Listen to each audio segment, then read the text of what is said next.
Welcome! We have been working with the Krenim to build both this facility and a weapon similar to the one developed by Anoraks in the 22nd century. Captain Nog is running point for the Alliance, but teams from all across the Alpha and Beta quadrants are involved with the research. It's fascinating work, but there's a lot to do yet. Captain Nog might be able to explain more. He's waiting for you. It's good to see you too. For a few weeks, I was helping the Alliance research new ways to deactivate Iconian gateways. We were making progress, but it wasn't fast enough to stop the advance of the Heralds. After Captain Nog made contact with the Krenim, I asked to transfer here.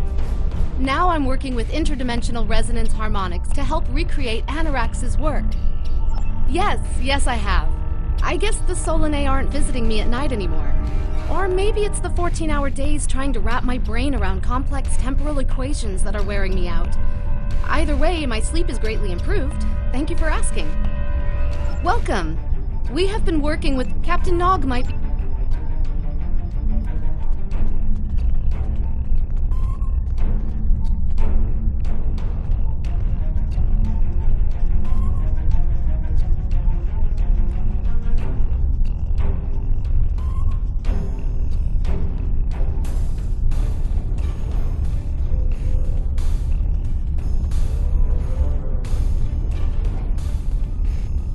I wish I was seeing you under better circumstances.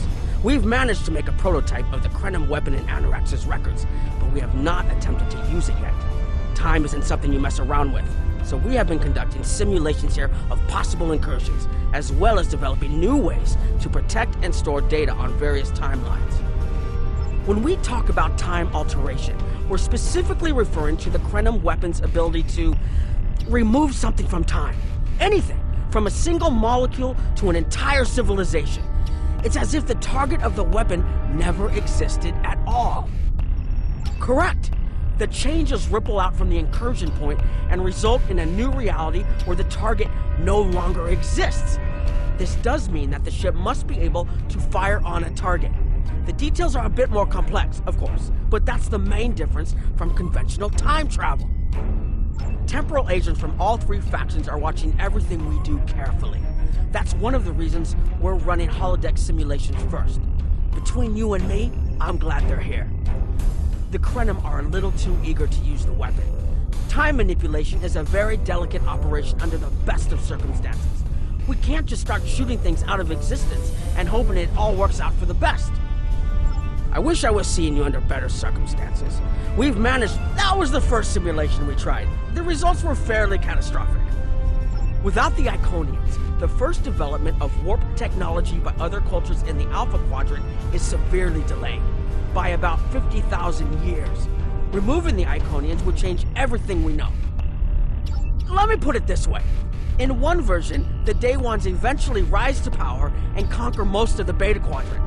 They are forced back by the Vulcans, who never embrace logic, and later enslave much of what is now Federation and Klingon space. I'm not done yet. The Herc never developed warp technology at all, so they never invade Kronos and unite the Klingons as a warrior culture. When the Vulcan Star Empire finds the Klingons in the 22nd century, they were mostly farmers who had made some advances in epic poetry. By the present day in this simulation, the Vulcan Star Empire is locked in a to-the-death struggle with the Dominion. I wish I was seeing you under better circumstances. We've managed... Oh, that the Iconians can't time travel because it unravels their minds. She was being dramatic, but she was essentially correct. When most humanoids time travel, they retain the memories of their timeline of origin. So you realize when things have changed. Iconians are at least partially energy beings. You saw that when Matara was able to use her own power to open gateways. And their brain structure is very different from other humanoids. As far as we understand, if an Iconian traveled back in time, their mind and memories would reshape to fit that time, so they would retain no memories of the present. They don't use time travel because it would literally be taking a step backwards. I wish I was seeing you under better circumstances. We've managed... Once we make an incursion, anything not protected by a temporal shield will conform to the new timeline. That includes all of us once this mission is over. We won't remember the Iconians, the war, or anything that changes in the new timeline. Clouda has been leading the work to create a shielded computer core to hold all the data we currently have. A time capsule, I guess you'd call it. Correct. This isn't the sort of sacrifice we'd expect any personnel involved in the incursion to make. So we've built a computer to retain the information for us. We'll know what happened before, even though it essentially will have happened to someone else. I wish I was seeing you under better. We've tried a different number of scenarios, but only in the holodeck. Direct action against the Iconians is proving to be problematic, because so much time has passed since they were first a great power. Incursions that far back in time must be carefully planned, or the fallout of even minor changes can ripple across reality. We have, however, seen some promise in trying to delay their arrival. Actually, it would be closer to a 700-year delay if our calculations are correct. The Iconians have had 200,000 years to build their fleets, but we're catching up to them. We've already seen what the 29th century technology can do. Imagine what we'll have in the 32nd century. Exactly. The other potential solution is to cut into their current power base. What if the Iconians never allied with the Alachi or the Solanae? We wouldn't be facing the trouble we do now. The three most promising incursions each follow one of these tactics. My teams have been running simulations and refining their targets, but I'd like you to assist them using a special quantum recursive algorithm. Our simulators can run the outcome of a possible incursion on the holodeck. Interacting with that simulation will give us more data than just crunching the numbers. We need to really interact with it to see what reality would look like, and for that, I need someone like you with field experience.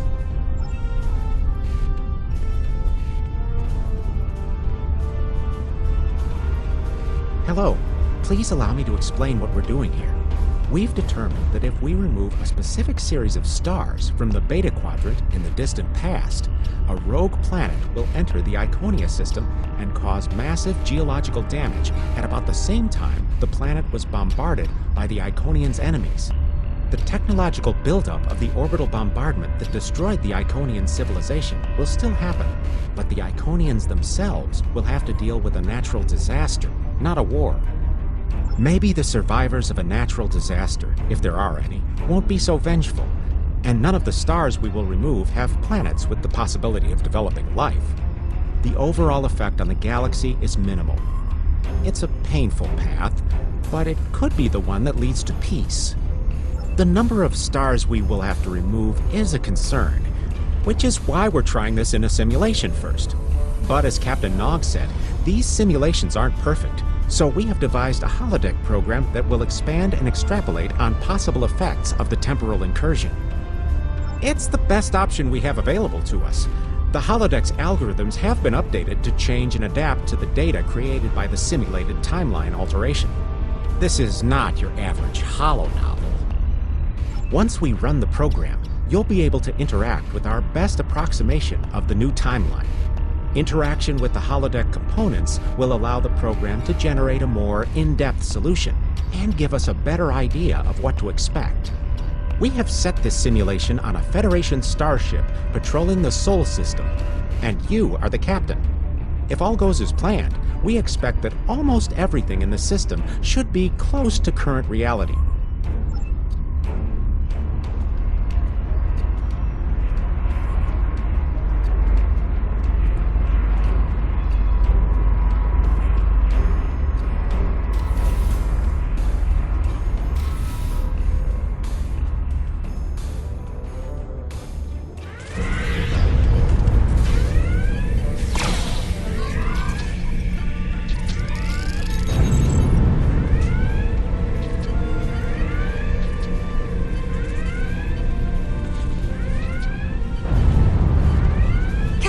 You're alive! We repelled the intruders on the bridge, but the ship has taken heavy damage, and a lot of the crew are injured.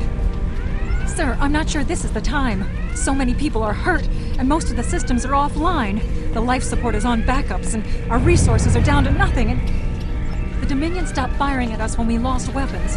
Now they're focusing on Earth's defense grid, but it's only a matter of time before they return to finish us off.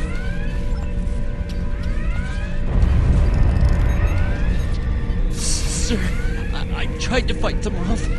The boarding parties, the Gem Hadar. We have to stop the Dominion. They can't take Earth too.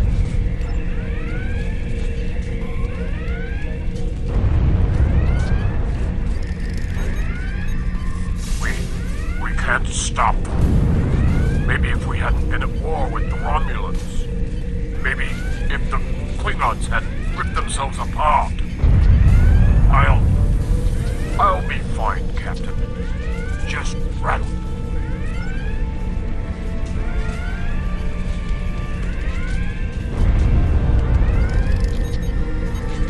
I never expected they would get so far into our defenses. I'm sorry, Captain. I just need a moment. Then I'll be ready to fight. Incoming hail!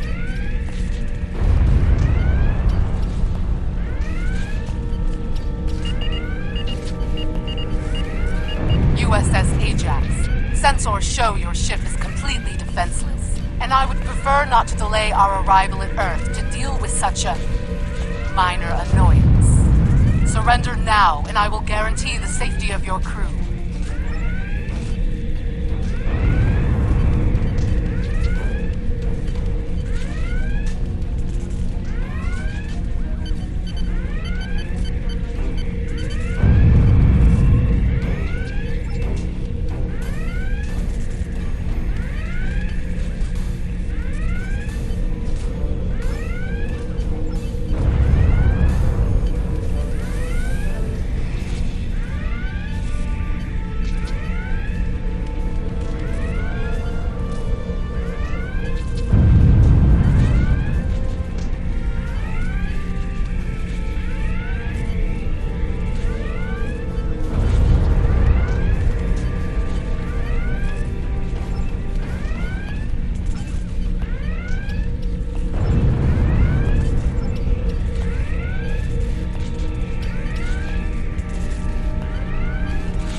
Sorry, we were watching from the control room, and that could have gone better. Even with all that, the simulation data on whether the Iconians were entirely eliminated from that timeline is inconclusive. We were able to record your interactions, and we've been able to piece together what happened from those. From what we can piece together, the Klingon Empire was never unified by its conflicts against outsiders, and the Great Houses turned on one another instead. The Romulans took the chaos as an opportunity to attack. The Federation stepped in to help the Klingons, and the war between the three factions basically ripped the Quadrant apart. The Dominion then conquered all three weakened powers. Agreed. My team will continue working on other possible incursion scenarios.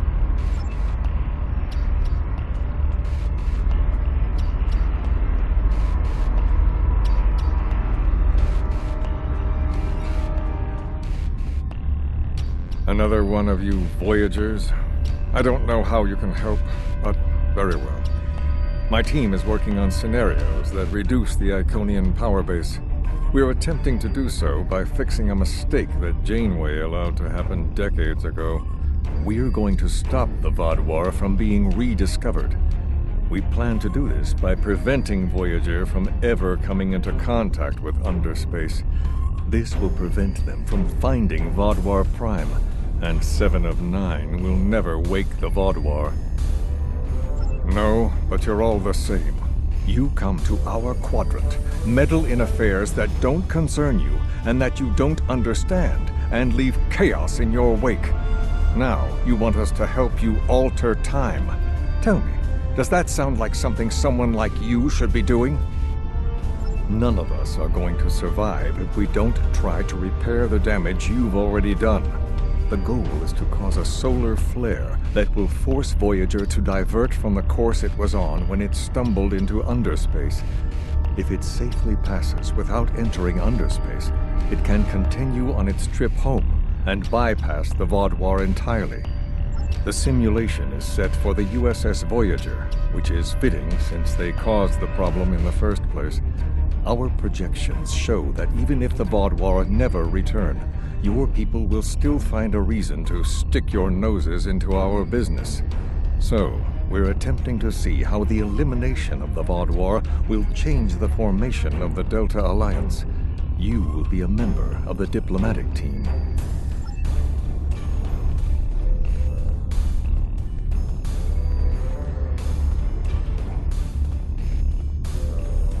Don't mind Noy. I think he partially blames people from your quadrant for some of the Krennin's troubles. After all, if Voyager hadn't restored the Vaadwaur, they would have never been in a position to ally with the Iconians. But there is no reason to dwell on past hurts. We're trying to fix what we can here, and then learn to accept the rest. Noy funnels that passion to help his people into his work. Perhaps it will change everything. It is a pleasure to meet you. Both Captain Nog and Seven speak highly of you. My name is Claudia, and I am a Tutarian. We're from a region of the Delta Quadrant Voyager never visited, so we haven't had much contact with species from the Alpha and Beta Quadrants until now. However, my world has had close ties with the Krenim for several years. Now that they are actively pursuing temporal technology, I chose to join them and lend whatever assistance I can. I miss my home, but I've made a new one here. Meeting Noy has opened me up to a world beyond my own. It is a pleasure to meet you. Both Captain Nog and Seven speak highly of you. I was on Kiana Prime with Noy when we received word of the Vaadwaur attacks. We had only hours to get the temporal equipment running and remove the population from the time stream. Since then, the focus of my work has been developing more stable data storage. We can see into other timelines, but we need a way to secure the data through temporal shifts, so we can preserve information about incursions and their effects. In the case of a catastrophic shift, that data could be used as a map to restore the timeline. It is a pleasure to meet you. Both Captain... Don't mind Noy. It is a pleasure to meet you.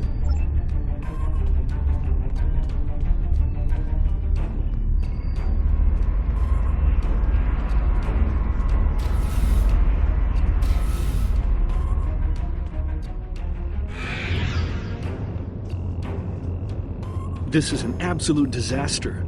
I had thought that Admiral Tuvok was being pessimistic about the chance for success here. But now, I think he was right. No, it's not. The hierarchy started setting these people against one another before Admiral Tuvok and his team could start to pull them together. The very fact that they all agreed to be in the same room is a minor miracle.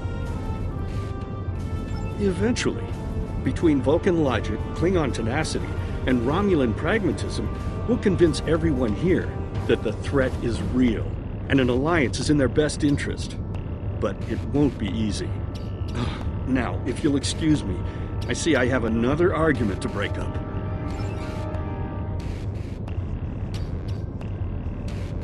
We've always tried to be good neighbors and treat other races with respect, but this is really too much. The Malon are using our system as a dump, and their trash isn't our problem. I should be shouting. I'm upset. The Malon are trying to force us off our beautiful new planet so they can turn it into something toxic. How would you like it if someone treated your ship like a garbage scow? We've always tried to be good neighbors and treat other races with respect. The Malon claim the hierarchy are harassing them, but they're targeting our ships too. So I don't know what to believe. But there are rumors, traitor talk, you know how it is. But I've heard it a lot lately. They say the hierarchy are capturing people and selling them to another race for experiments or as food. We've always tried to be good neighbors and treat other races with respect. The Malon might not be the biggest threat, but they are the most immediate. Wait until they start dumping their trash in your front yard and see how you like it.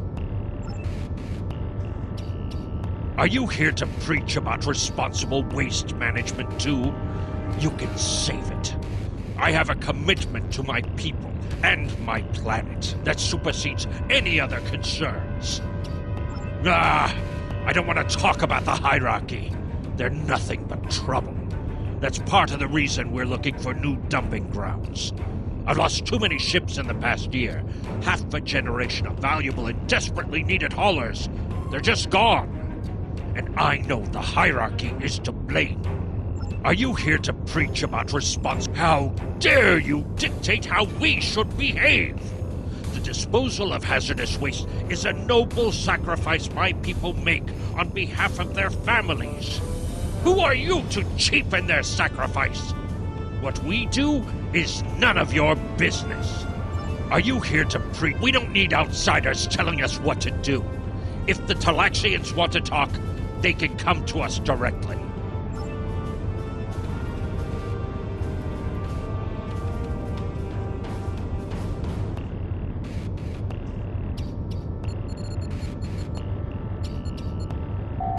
The Malon have resisted attempts to accept less hazardous waste management practices and continue dumping waste throughout the quadrant. The most at-risk populations are the Talaxians, who have a new colony close to Malon dumping grounds. The Malon have moved into Talaxian space to avoid hierarchy attacks. Diplomatic relations between the Malon and Talaxians are rapidly deteriorating. The Malon have accused the Talaxians of working with the hierarchy, a charge the Talaxians strenuously deny. The Benthans could possibly pressure the Malon to return to the negotiation table.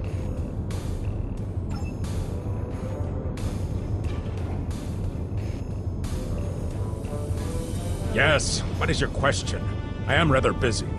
The Hazari are stepping up their smuggling operations, and the hierarchy's new drive for profits has created a significant increase in attacks on unaligned transports.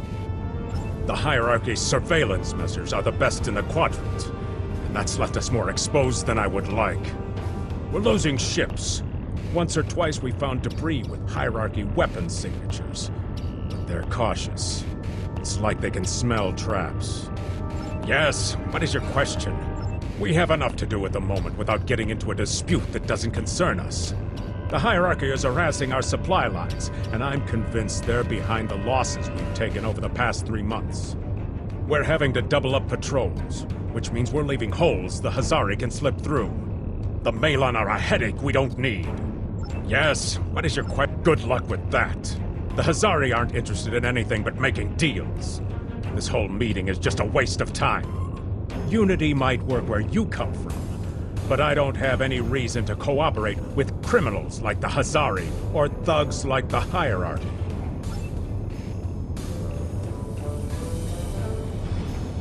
What do you want? Did the Benthans make you one of their little deputies? Or was it the Malon?